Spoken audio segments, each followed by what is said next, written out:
읽어봅시다. 시작. 그러므로 그리스도 안에 무슨 권면이나 사랑의 무슨 위로나 성령의 무슨 교제나 긍휼이나 자비가 있거든 마음을 같이하여 같은 사랑을 가지고 뜻을 합하여 한 마음을 품어 아무 일에든지 다툼이나 허영으로 하지 말고 오직 겸손한 마음으로 각각 자기보다 남을 낮게 여기고 각각 자기 일을 돌볼 뿐더러 또한 각각 다른 사람들의 일을 돌보아 나의 기쁨을 충만하게 하라. 아멘. 예, 저는 이건 본문을 통해서 에녹의 후예들이 되라 라는 제목으로 은혜의 말씀을 나누려고 합니다. 본문과 제목을 보면서 어떤 분은 이런 생각을 했을 수도 있습니다. 오늘 본문과 에녹과 무슨 연관이 있을까? 에녹에 관한 기록은 그리 많지 않습니다. 창세기 5장과 또 히브리서, 유다서 그것이 전부가 되겠습니다. 그런데 그렇게 짧고 간단하게 기록된 에녹의 인생은 아주 큰 파장을 성도들에게 주고 있습니다. 왜 그럴까? 그는 하나님을 기쁘시게 하는 사람이었기 때문이었습니다. 창세기 5장의 에녹은 300년 동안 하나님과 동행했다라고 합니다. 그래서 하나님을 기쁘시게 했다라고 합니다. 하나님은 그를 죽음을 보지 않고 하늘에 올리는 특별한 영광을 맛보게 했습니다. 성경의 많은 구절이 우리가 어떻게 살아가야 할 것인가에 대해서 오늘 에녹과 같은 삶을 권합니다. 로마서 8장 8절은 육신이 있는 자들은 하나님을 기쁘시게 할 수 없느니라. 로마서 14장 18절은 이로써 그리스도를 섬기는 자는 하나님을 기쁘시게 하며 사람에게도 칭찬을 받느니라. 고린도후서 5장 9절은 그런즉 우리는 몸으로 있든지 떠나든지 주를 기쁘시게 하는 자가 되기를 힘쓰노라. 에베소 5장 10절은 주를 기쁘시게 할 것이 무엇인가 시험하여 봐라. 골로새 1장 10절은 주께 합당하게 행하며 범사에 기쁘시게 하고, 데살로니가전서 2장 4절은 오직 하나님께 옳게 여기심을 입어 복음을 위탁받았으니 우리가 이와 같이 말함은 사람을 기쁘게 하려 함이 아니요 오직 우리 마음을 감찰하시는 하나님을 기쁘시게 하려 함이라. 히브리서 11장 6절은 믿음이 없이는 하나님을 기쁘시게 하지 못하나니 하나님께 나아가는 자는 반드시 그가 계신 것과 또한 그가 자기를 찾는 자들에게 상 주시는 이심을 믿어야 할지니라. 고린도후서 5장 9절은 이렇게 말합니다. 그런즉 우리는 거하든지 떠나든지 주를 기쁘시게 하는 자가 되기를 힘쓰노라. 자, 그렇다면 본문을 통해서 하나님을 기쁘시게 하는 에녹의 후손이 되려면 어떻게 해야 하는가? 그 첫 번째로 서로 같아질 때 하나님을 기쁘시게 할 수 있습니다. 오늘 사도 바울은 빌립보 교회 성도들에게 또 그리고 오늘 우리 교회 성도들에게 말씀하고 있습니다. 어떻게 하나님을 기쁘시게 할 수 있는가? 그것은 우리가 서로 같아지면 하나님을 기쁘시게 할 수 있다. 같은 것이 있어야 하는 것입니다. 무엇이 같아야 합니까? 같은 마음입니다. 그래서 성경에 보면 마음을 같이하여 같은 사랑을 갖고 뜻을 합하여 한 마음을 품어 라고 말씀하고 있습니다. 같은 마음을 갖는 것은 그렇게 되면 같은 사랑을 갖게 됩니다. 그리고 뜻을 합할 수가 있게 되어지는 것입니다. 같은 이란 뜻은 동일한의 의미를 갖고 있습니다. 그런데 우리가 이런 말씀을 갖게 되는 데는 일반 사람들에게 하나님께서 요청한 것이 아니라는 사실을 1절을 통해서 우리가 알게 되어집니다. 1절을 우리 다시 돌아가서 보면 그러므로 그리스도 안에 무슨 권면이나 사랑이 무슨 위로나 성령이 무슨 교제나 긍휼이나 자비가 있거든 이렇게 해라. 2절부터 그렇게 해당이 되는 거겠죠. 즉 그리스도 안에 있는 사람들, 즉 성령 안에서 살아가고 있다는 사람들에게 하시는 말씀이 된다라는 것입니다. 예수님 안에 있는 사람들 그리고 성령을 받아서 하나님의 자녀됨을 인정받은 사람들에게 하시는 말씀이 되는 겁니다.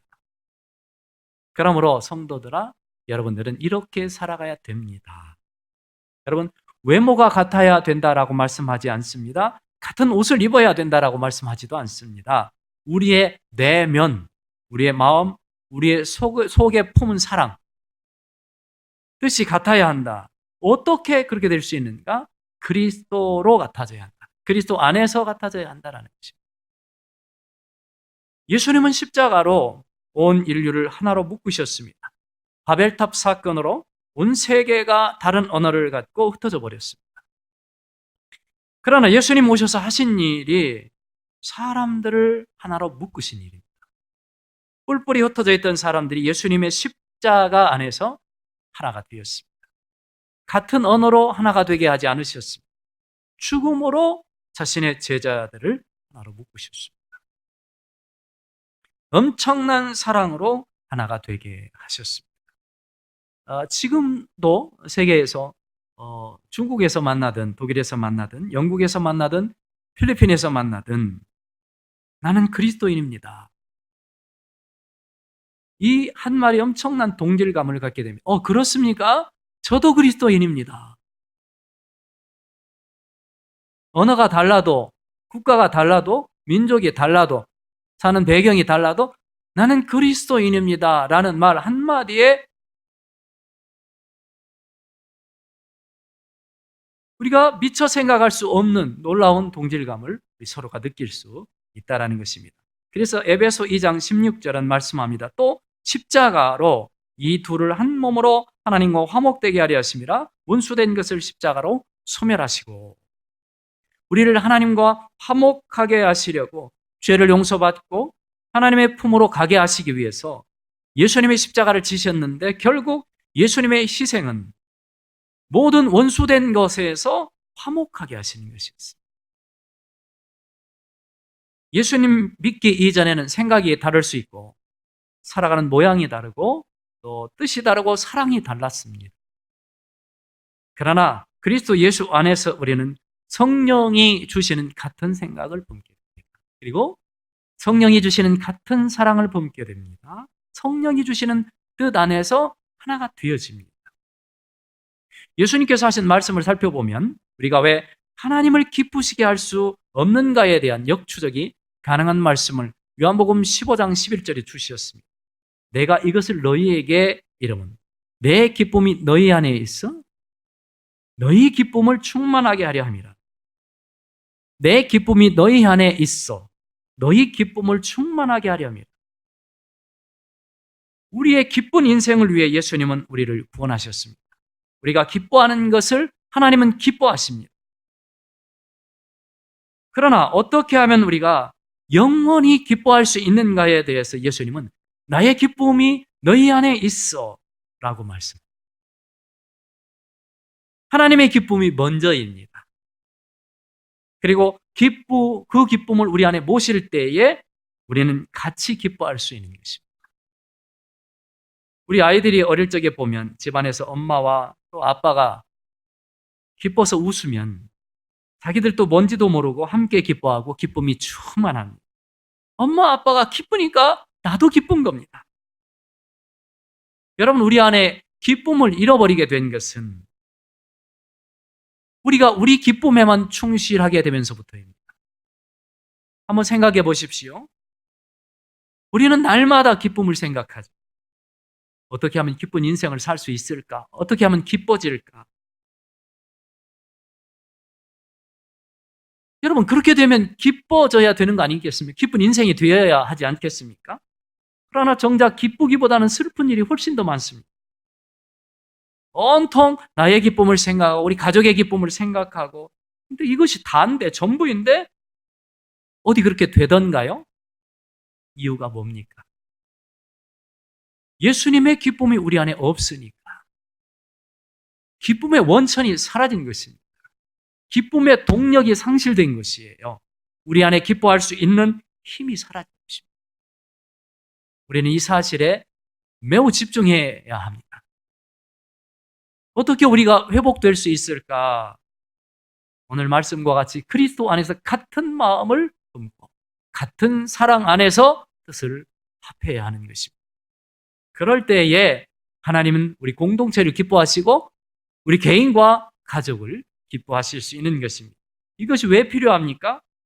내 안에 그리스도의 기쁨을 정착하는 능력이 되기 때문입니다.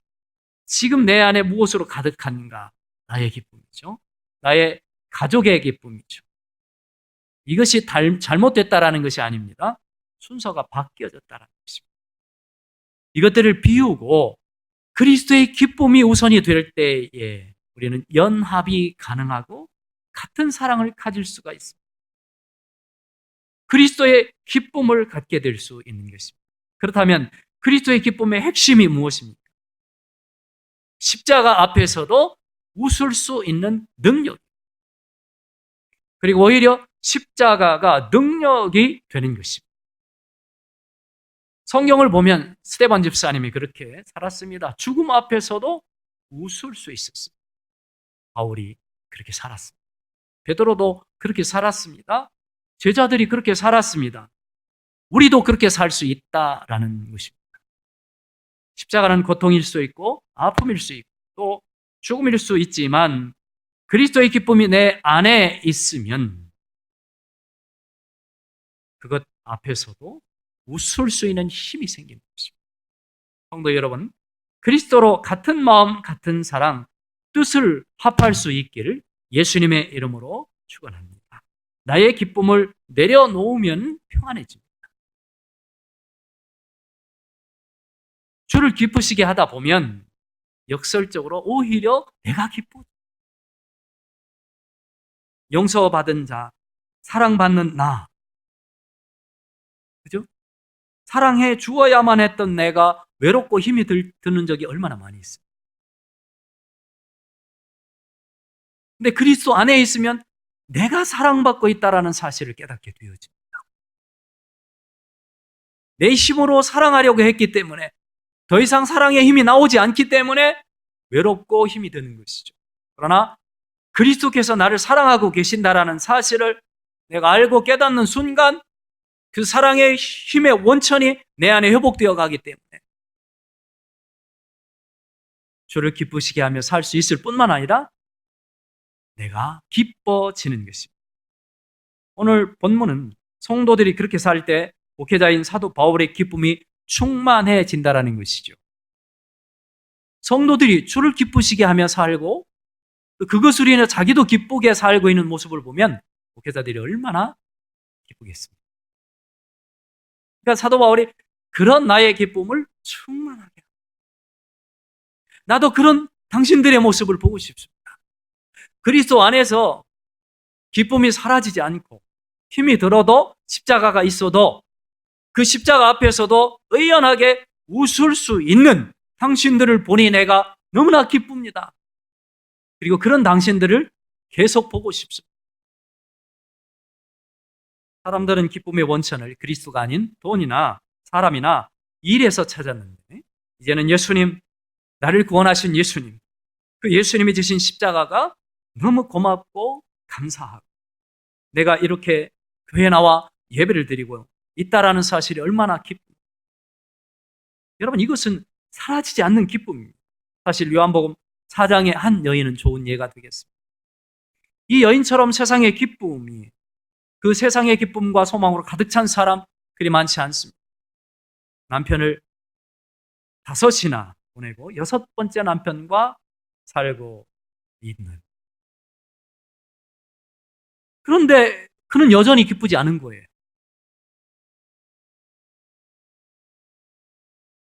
환경을 바꾸면, 자신을 기쁘지 않게 하는 환경을 바꾸면 그는 기쁠 줄 알았습니다. 그러나 여전히 그는 기쁘지 않았습니다. 그리고 그녀는 뿐만 아니라 모든 사람이 지탄과 조롱의 대상이 되어지고 그날도 역시나 사람들이 오지 않는 가장 뜨거운 그 시간에 불을 떨어 온 외톨이 한 여인이었습니다. 예수님은 이 여인의 마음에 골마 터진 병을 아셨습니다. 그리고 이렇게 말씀하십니다. 이 물을 마시는 자마다 다시 목마르려니와 내가 주는 물을 마시는 자는 영원히 목마르지 아니하리니 내가 주는 물은 그 속에서 영생하도록 솟아나는 샘물이 되리라. 한 번 마시면 영원히 목마르지 않는 샘물을 내게 주겠다. 내가 지금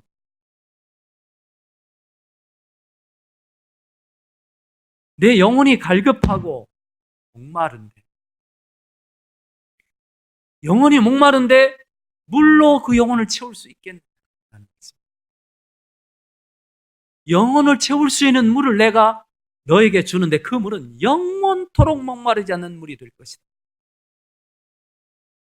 그것은 바로 예수님의 십자가를 통해서 영혼의 아버지인 하나님을 만나는 것이었습니다.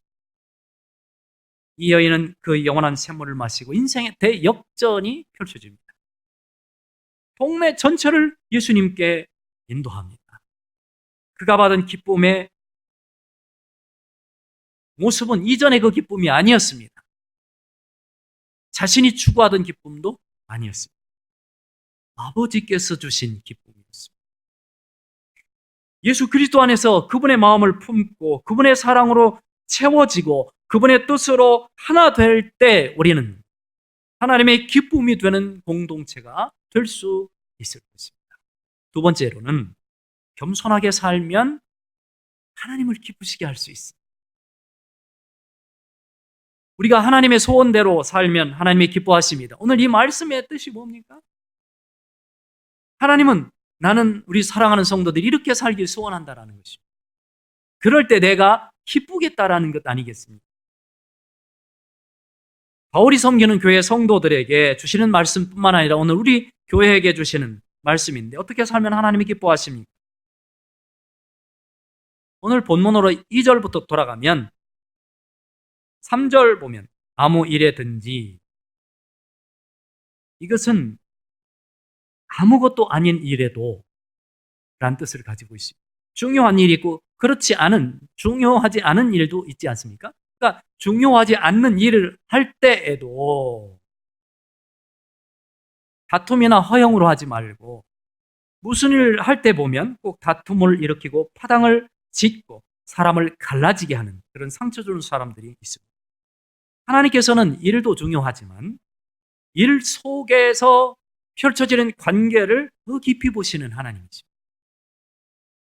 그래서 하나님의 눈은 일을 성취하는 그 목적과 결론에 있지 않고 일을 성취해가는 과정에 두고 있다는 점을 알아야 합니다.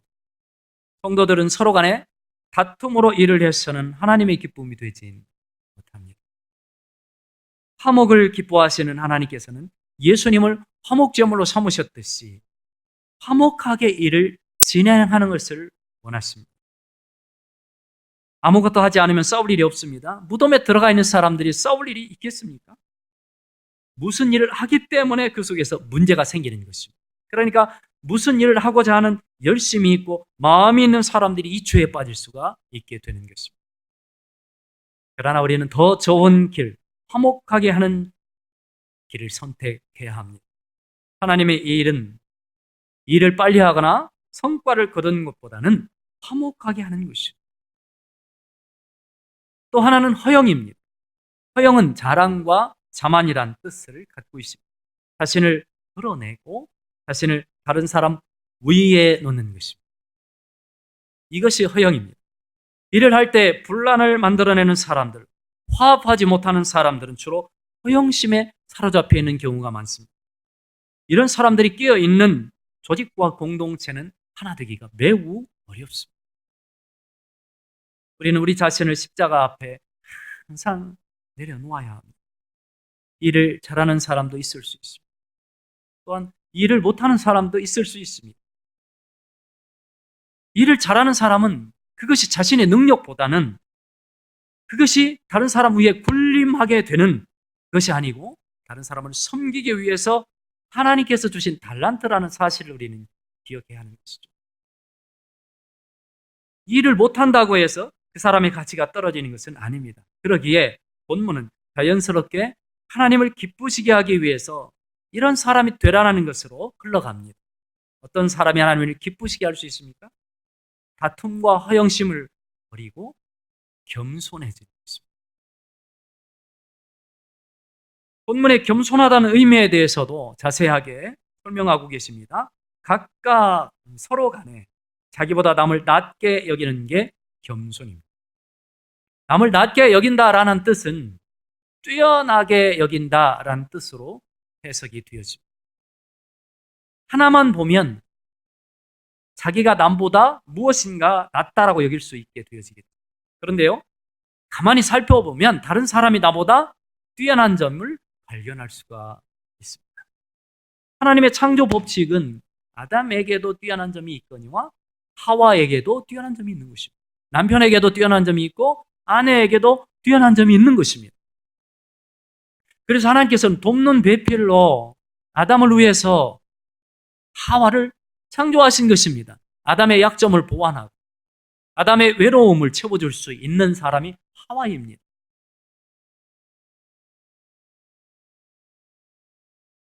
세상에 존재하는 그 어떤 사람도 역시 하나님이 심히 보시기에 좋았다라고 인정하신 사람들입니다. 이것이 하나님이 원하시는, 이것을 인정하고 그렇게 살아가는 것이 하나님이 원하시는 성도의 삶의 스타일이 되는 것입니다.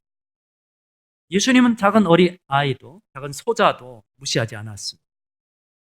죄인도 세리도 누구도 만나주셨습니다.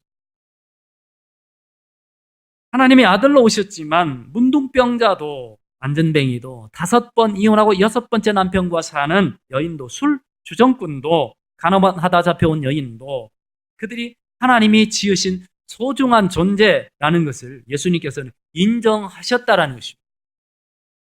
예수님이 그렇게 사셨기에 우리는 우리 주변의 사람들, 특히 성도들 사이에서 남을 존중하는 태도를 가져야 합니다.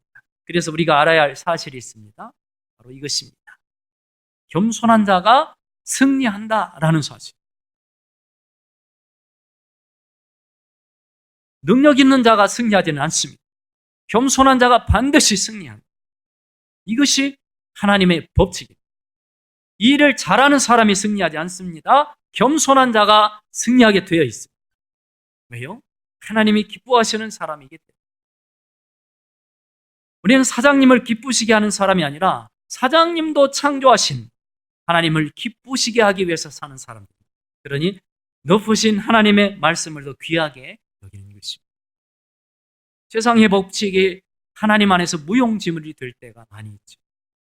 살아간 세상에서 약육강식의 방식으로 사는 것은 다툼과 허영심을 일으킬 뿐입니다. 스스로를 드러내고 자랑해야만 인정받고 남을 깔고 뭉개야 성공할 수 있다고들 생각합니다. 그렇습니다. 여러분, 그런 면이 없는 것은 아닙니다. 그러나 그것은 세상 사람들이 사는 방법입니다. 그렇게 하면 성공할 수 있을는지는 모르겠습니다. 그러나 많은 원수와 대적을 만듭니다. 그래서 소위 성공했다라는 사람이 주변에는 피해본 사람들도 많이 나오는 것입니다. 이런 사람들은 자신의 마음이 평안하지 않습니다. 하나님이 기뻐하지 않기 때문입니다. 하나님의 기쁨이 안에 없기 때문이죠. 저는 에녹의 이야기를 하면서 설교를 마무리해 보려고 합니다. 왜 그렇게 하나님은 에녹을 기뻐하셨을까? 성경은 하나님과 동행했다라고 기록하고 있습니다. 하나님과 동행했다라는 것은 무엇인가? 하나님 바로 옆에 살았다라는 것입니다. 선생님이 내 옆에 있으면 선생님이 기뻐하시는 것을 하기 위해서 긴장합니다. 선생님 마음에 들게 해요. 직장 상사가 옆에 있으면 마찬가지입니다. 직장 상사 마음에 들기 위해서 긴장하죠. 직장 상사가 좋아하는 게 뭘까? 직장 상사의 뜻을 따르죠. 그래서 그 사람을 의식하는 것입니다. 히브리서는 말합니다. 믿음이 없이는 하나님을 기쁘시게 못하나니 하나님께 나아가는 자는 반드시 그가 계신 것과 그가 자기를 찾는 자에게 상 주시는 이심을 믿어야 할지니라. 믿음이라는 것은 실체를 아주 구체적으로 지적해 주신 말씀입니다. 믿음이 무엇인가? 그분이 계심을 인정하는 것이고 그분 앞에 나아가는 사람들은 좋은 상을 받는다라는 것을 받아들이는 것입니다. 좀 더 구체적으로 말씀드리겠습니다. 믿음이란 무엇입니까? 그분 옆에 있는 것입니다. 그분이 내 옆에 살아계시다라는 것을, 나와 함께하고 계시다라는 것을 인정하는 것입니다. 에녹은 이 삶이 되었습니다. 그러므로 하나님과 동행할 수가 있었습니다. 하나님과 동행했다라는 말을 구체적으로 말씀드리면 하나님과 함께 길을 걸어갔다는 뜻입니다.